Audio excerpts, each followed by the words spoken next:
It's not that I'm sitting and wishing. And I think this leads back into the difference between radical acceptance and radical expectance. Okay, so yes, we need to radically accept where we are, but I do think that we can have radical expectance, not of a circumstance that we're refusing to see as it is. Okay, so if something is a certain way, we can't just look at it and radically expect it to be different and it be so. Okay, but what we can do is we can radically expect of ourselves that we can create so much more than we even dreamed was possible or dreamed we wanted.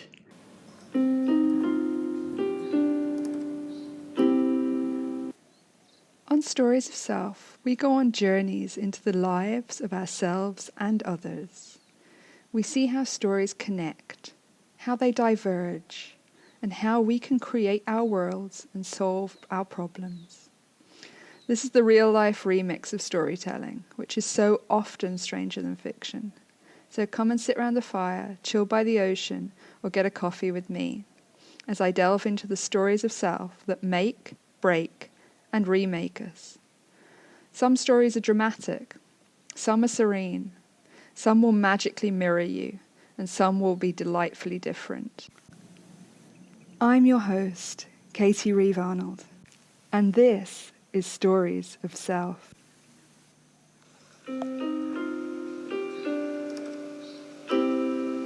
Hey, so I was really expecting this episode to be on boats and making that dream come true and what happened in that. But I've got something ringing around my head that I said just on the off chance last episode, and it just keeps coming back to me. I said about me telling my friend about radical acceptance and her hearing it as radical expectance. And I said how actually we need to accept something in order to come from a place where we recognize it as it is, and therefore we can make change, right? But I think what's been ringing in my head is that actually there is a thing called having a radical expectance as well. But I just feel that people apply the two things in the wrong way. So what I feel is, oh, by the way, if you hear water there, then that's the swimming pool, because I am having a beautiful staycation somewhere just down the road from where I'm living at the moment, with a swimming pool and a gorgeous giant rice field view. Inevitably, the builders have kind of followed me, not the same builders, but actually there are some works going on here, the same way as there were some works going on outside my house. So yeah, I'll hopefully you can hear me, and if you hear water, that's what it is. It's not the toilet system running in the background, it's a swimming pool. And I'm really lucky again. Yeah, luck. I mean, I'm making these things happen. And I'm not saying that I am the architect, but I'm not saying I'm doing it all. I'm saying that the universe, like the world, is meeting me more than halfway with all of this. But I'm already stepping into it. I'm already being what I want to be and become, yeah? I'm already there. It's not that I'm sitting and wishing. And I think this leads back into the difference between radical acceptance and radical expectance, okay? So, yes, we need to radically accept where we are, but I do think that we can have radical expectance, not of a circumstance that we're refusing to see as it is, okay?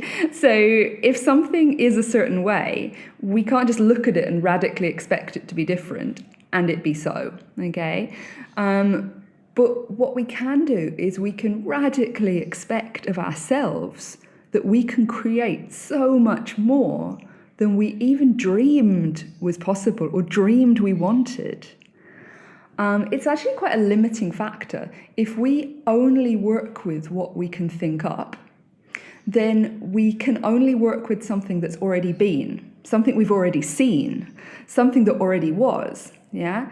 And so that is incredibly limiting on what we can come into our lives, what we can create, what we can observe, what we can make happen, because we're literally limiting ourselves to stuff that's already been in our lives or stuff that we've already seen.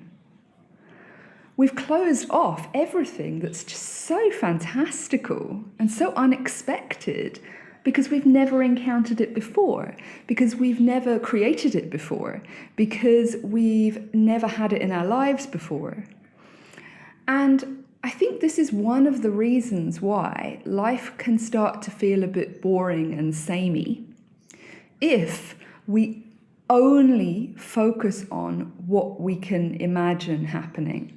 And this kind of close down, I think this close down to only kind of looking at what we can imagine happening, only looking at what we can wish for, this kind of thing. This kind of close down to that co-creation, if you like, with the universe, that kind of not being able to see what's coming into our lives and not being able to kind of jump on the tail end of what might be a magic carpet or might be a slippery slope downwards, who knows, right? But that kind of comes from having had issues in life. And in those issues, having lost the self-trust.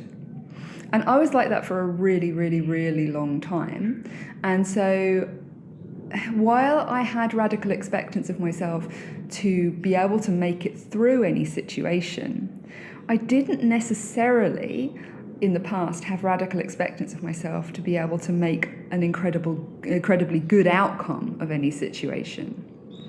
And I certainly didn't necessarily have radical expectance of myself to be able to recognize and boot from my life anything that actually wasn't going in the direction I wanted to go in, wasn't going in the way that I hoped, and wasn't going, was taking me the wrong way. Right?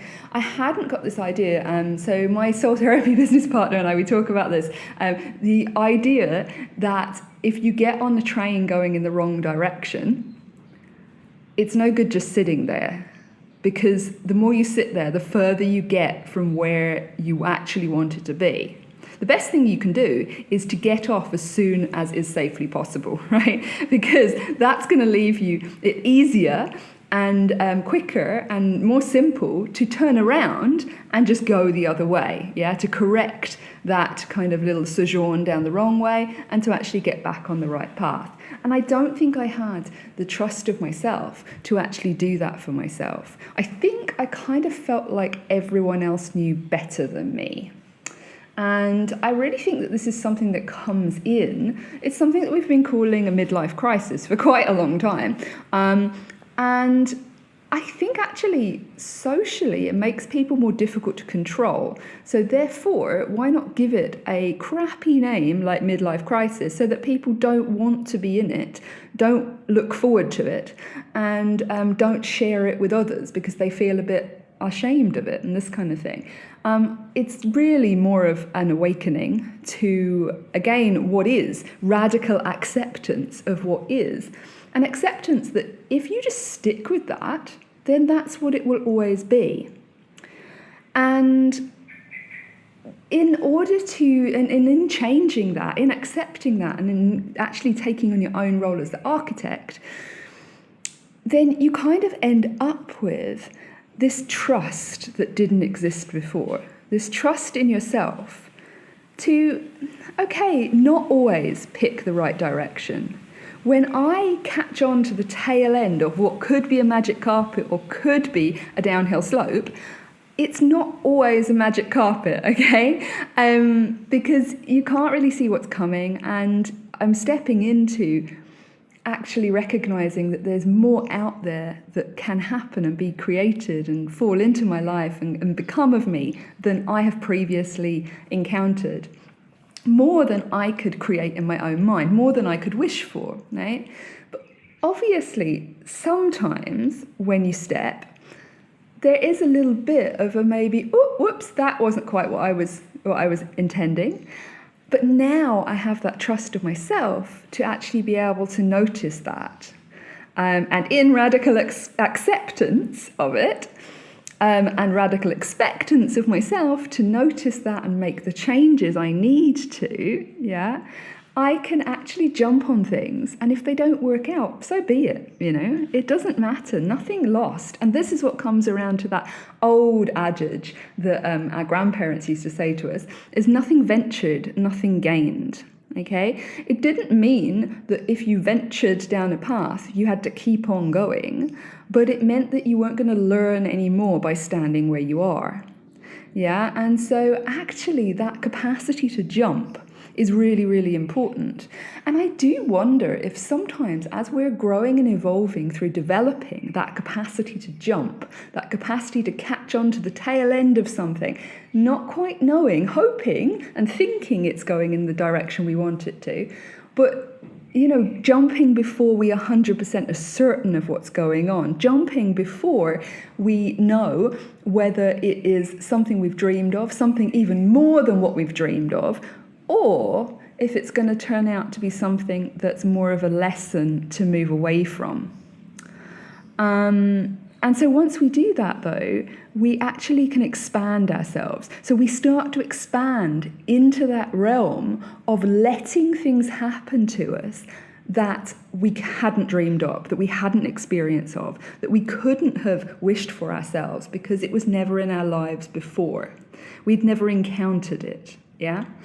And so I think this is letting go of the control, really, the control of making life what we have decided it should be and working with it so it can become whatever we can make it and whatever we want and choose as we go through it, making it a dynamic process. So being here in Bali, there is a lot of talk and noticing of something called spiritual bypassing. Now, different people have different ways of talking about this. But for me, spiritual bypassing is when people focus so much on a tiny part of the process that they make that the point. And so, like, for example, we can use yoga as an example. It's a big example. So it's focusing so much on doing yoga every day because that's what you've decided, that you don't notice the days when that yoga you've decided to do isn't necessarily good for you. Yeah? Or it's focusing so much on, this is a great one, focusing so much on being in meditation. I meet so many people with this. People who have to sit and cross-legged and, this kind of thing for meditation. And don't get me wrong, I mean, sometimes I meditate like that too, of course. It's cute, it's nice, it's beautiful, you found a tranquil space and you're meditating in it, yeah? But meditation is kind of what happens also when you move that process of noticing and being with what is outside of that kind of controlled, arranged, decided upon space of defined meditation, right? So can you meditate on the bus? Can you have a meditative moment standing in a queue in a shop?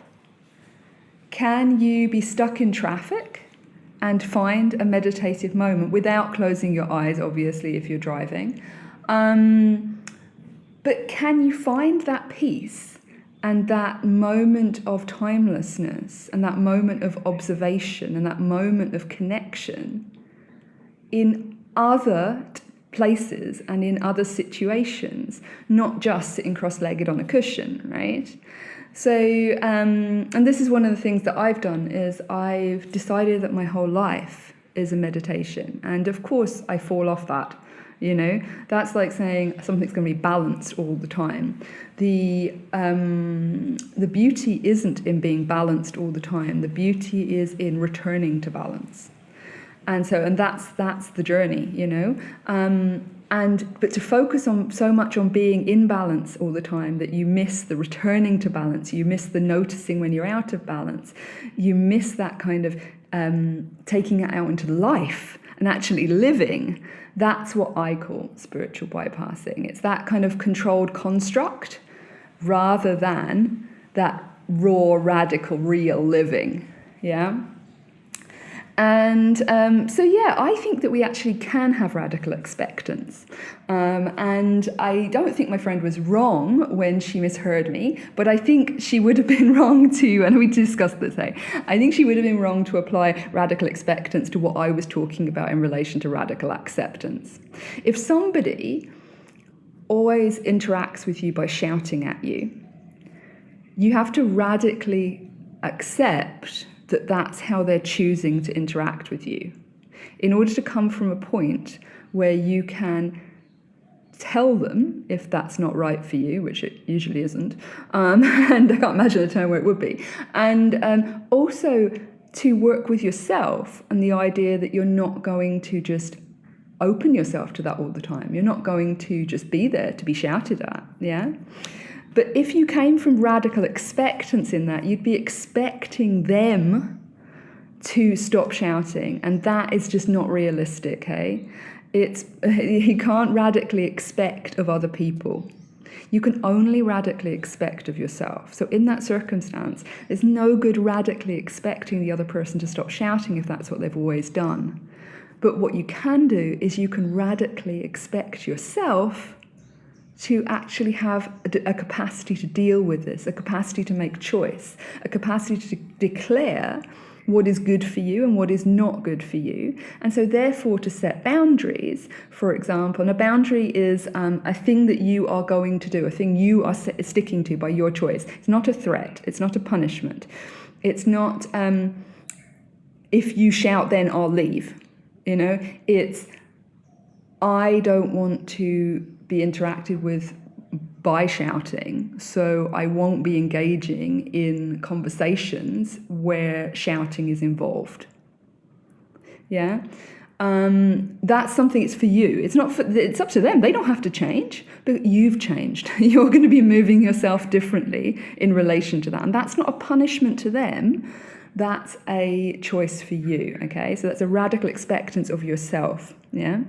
And I think we can also have, this kind of stretches further, and I am coming more and more into this. It sounded a bit woo-woo when I first, heard of it, and when it first started, I don't know if I even heard of it, to be honest with you, when it first started coming into my life. It sounded a bit woo-woo, but not everything that can't yet be scientifically or physically explained doesn't exist, okay? So the classic example of this is gravity. There was a lot of time where human beings were experiencing gravity but could not yet define what it was or explain it, okay? Before gravity was defined and explained, if you picked up something and let it go, it was still going to fall, yeah? So we weren't waiting for some dude to have an apple hit him on the head or whatever in order to find this out. So with relation to this kind of radical expectance outside of yourself, it's a radical expectance of actually the universe to provide opportunities. Stick with me on this. I said it was a bit woo-woo to me when it came up, okay? But actually, if you walk out there and you're already in the radical expectance of yourself. If I don't like something, I'm going to make a change. If I want something to happen, I'm going to move towards it. I'm going to make this happen. I'm going to create this. I'm going to find a way, At that point, things start to open up. Now, I'm not saying that it's going to get packaged and delivered to you. I'm saying that opportunities, and maybe those opportunities were always there. This is the thing. Maybe it was always on option. But the thing is that your radical expectance of yourself has now opened you up to looking for those opportunities, to seeing them when they're there, to stepping into them or jumping into them, to catching that tail of the magic carpet or the downward slide, and expecting and understanding that you can make a choice if it's not going in the direction you want, and make a change. So this is really, this has happened to me in the past few days, for example. It's hot here. It's lovely, but it's hot. And I love that. And there's builders outside my house, and they're loud. And that's okay. It's not my, the land in front is not mine, and they're building a house and this kind of thing. And I love the temperature here generally, I'd rather be here than in the cold. But what I decided, I thought to myself, what I'd really like is I'd like a bit more space. I'd like it to be a bit quieter.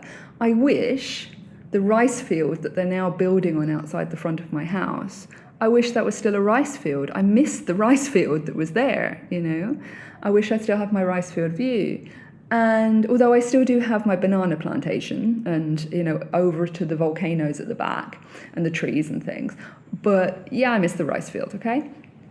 And so, and also I was like, well, it's hot. I mean, I'd like a swimming pool. And so, okay, right. So I didn't wait for the universe to post that through my door. Mostly because I don't have a letterbox, but also I didn't. It's not that the universe is going to bring that to you without you moving.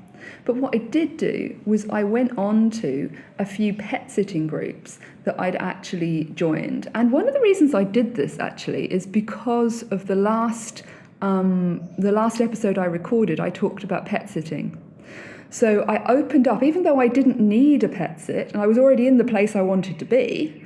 And I didn't want to move, really. I opened up the pet sitting group and I saw someone there, and it didn't seem... It was actually on a home exchange group, not a pet sitting group.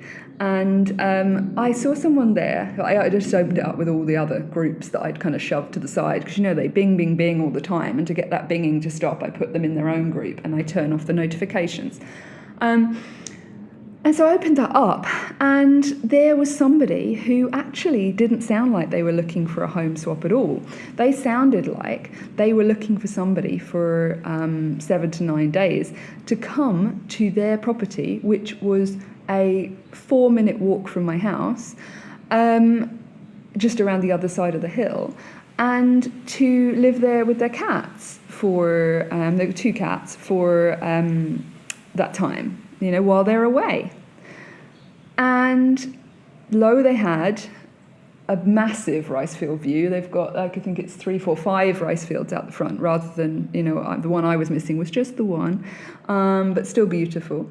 And they had not only a swimming pool, but they had water all around the property. There's like a little kind of river kind of running all around the property, if you like man-made. And then they also, not only did they have that, they had a lovely big bath. I don't have a bath in my place, so that's real luxury too. And they also, like me, didn't have air conditioning. I don't like air conditioning. I like the natural kind of flow of air that comes through the houses when air conditioning hasn't been put in. And so they had everything I wanted. And so I messaged. And a couple of hours later, literally a couple of hours later, I was meeting them and I was looking around and I was being shown what they call the writing room. I was being welcomed into everything and finding connections between us, people that we mutually know, and lots of just wonderful synchronicities between us. Now, that was an opportunity that came up that's giving me right now everything I wanted, everything I asked for.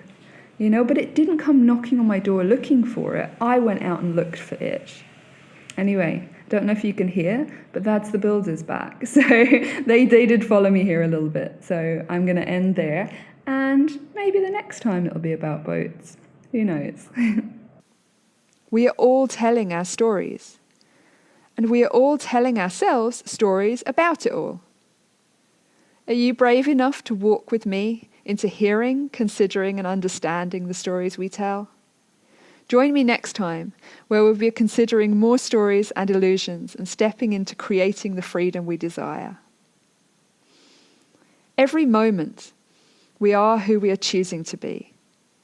You choose. Choose you, because your story matters.